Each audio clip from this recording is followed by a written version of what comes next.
Mina olen Tanel Hirv, majandusteaduse doktor. Käesolevas osas uurime, mis põhjustab Eesti häid PISA tulemusi. Suured pead, targad lapsed või see teema on keerulisem. Vaatame. Mis puudutab häid PISA tulemusi, siis see teema on kajastatud meedias väga hästi. Näiteks BBC imestab, kuidas küll Eesti lapsed mäekõrguselt Briti eakaaslastest tublimad on. PISA testi edu tegi Eestist haridusturismi sihtpunkti. Mida teha, et Eesti edetabelis ei kukuks? Enne kui me liigume põhiteema juurde, ma tahaksin rääkida poliitkorrektsusest. Martin Ehala kirjutas väga huvitava artikli Postimehes, kus ta mainis seda teemat. See teema haakub väga hästi sellega, mida ma tahan täna rääkida. Martin Ehala kirjutab: see, kuidas viimase 30 aastaga on eetikakomiteedes kujunenud pehmetes teadustes poliitilise korrektsuse politsei, on kõigile süsteemi sees olijatele hästi teada. Niimoodi see tegelikult paljuski ongi. Aga ma kommenteeriks seda omalt poolt nii palju, et see ei ole Eestis nagu viimase 30 aastaga. Eestis see poliitkorrektsuse temaatika tuli väga hiljuti ning väga kiiresti. See nägi välja umbes niimoodi. And a new person has been appointed to try and make South Park Elementary a more progressive place that fits in with today's times. Okay. So please welcome PC Principal.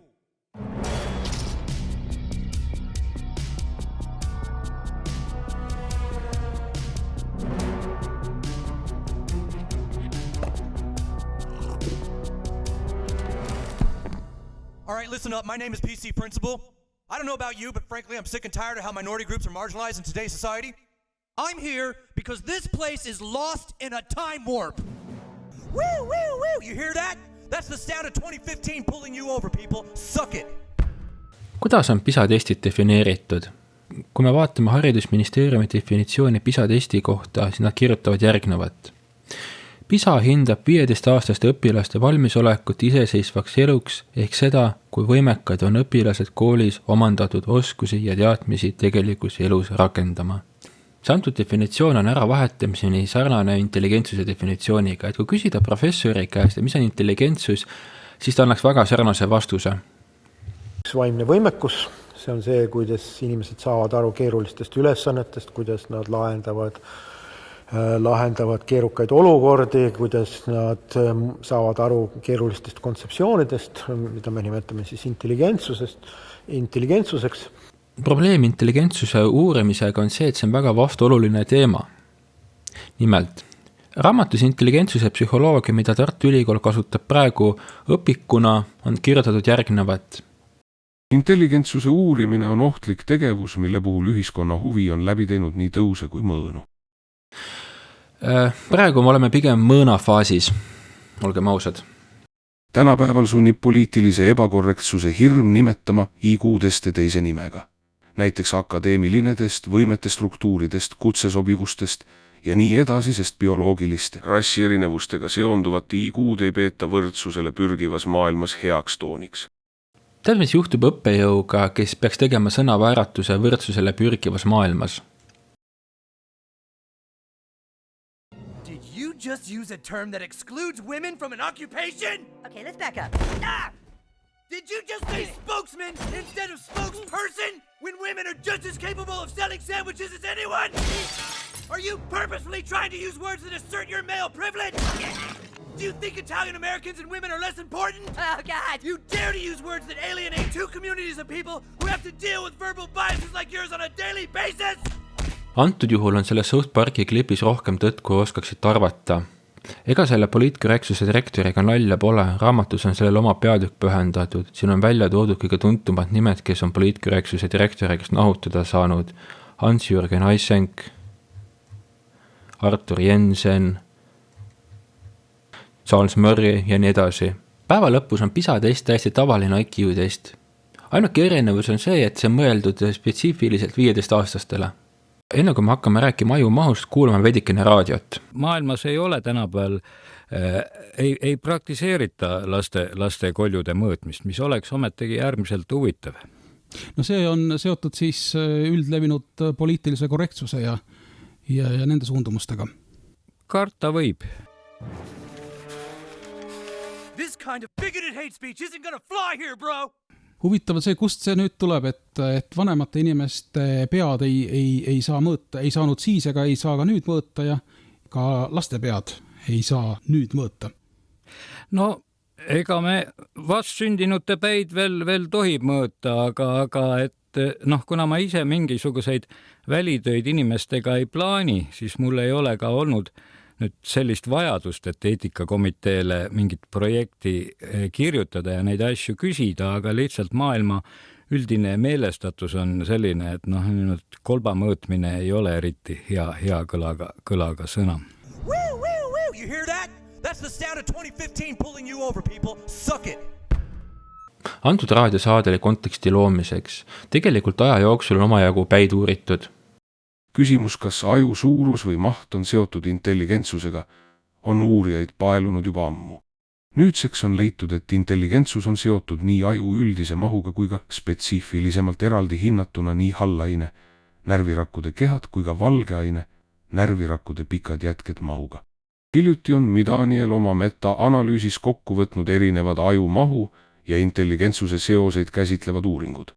Kui ta erinevate uuringute valimid kokku arvas, oli korrelatsioon in vivo aju mahu ja intelligentsuse vahel 0,33. 0,33 on nõrk korrelatsioon. See tähendab, et pea suurus on kehv indikaator ennustamaks PISA edu. Tahate teada, mis on hea indikaator? Külm talv. Intelligentsuse geograafilised erinevused.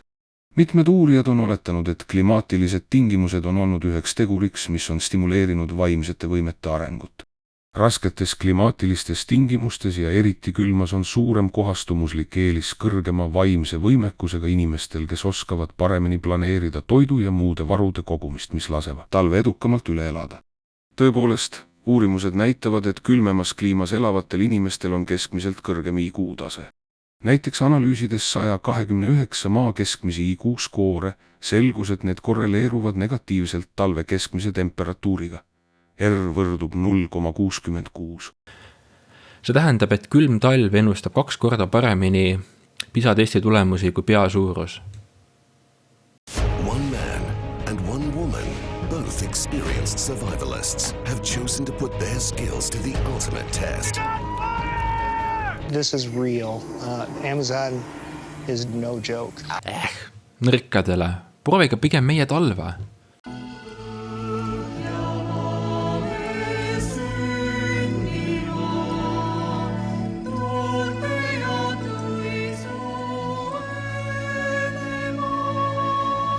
Mida me sellest järeldame? Paljuski PISA ja head tulemused on tingitud meie bioloogilisest kohastumisest külmale kliimale.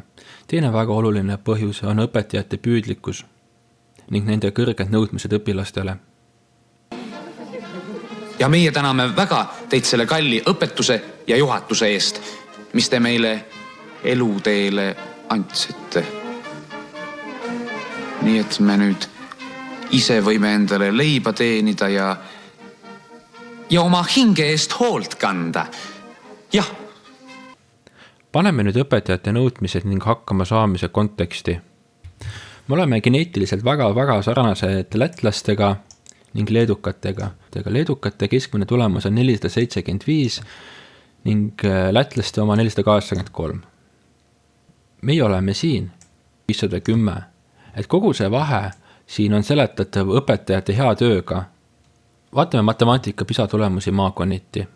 Kõige paremad tulemused on Harjumaal, Raplamaal ning Tartumaal. See on paljuski ära seletatav Eesti regionaalpoliitikaga, mis soosib seda.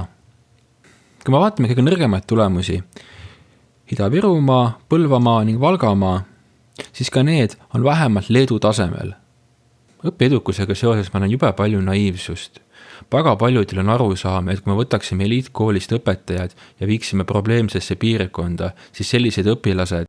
I'm all done. Your name? All this time? And that's all you wrote was your name? Muutuksid sõrmenipsuga sellisteks. Sum of the square roots of any two sides of an isosceles triangle is equal to the square root of the remaining side. Oh, joy! Rapture! I've got a brain! Vaatame nüüd eelmise osa tagasisidet. How many listeners are out there? There are millions of listeners out there, but my podcast gets 14.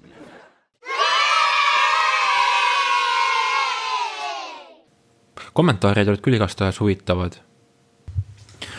Pakun, et oled vabamüürlane, sest juba alguses reedad end ühe lausega. Valimas mitte käijad on terava taibuta.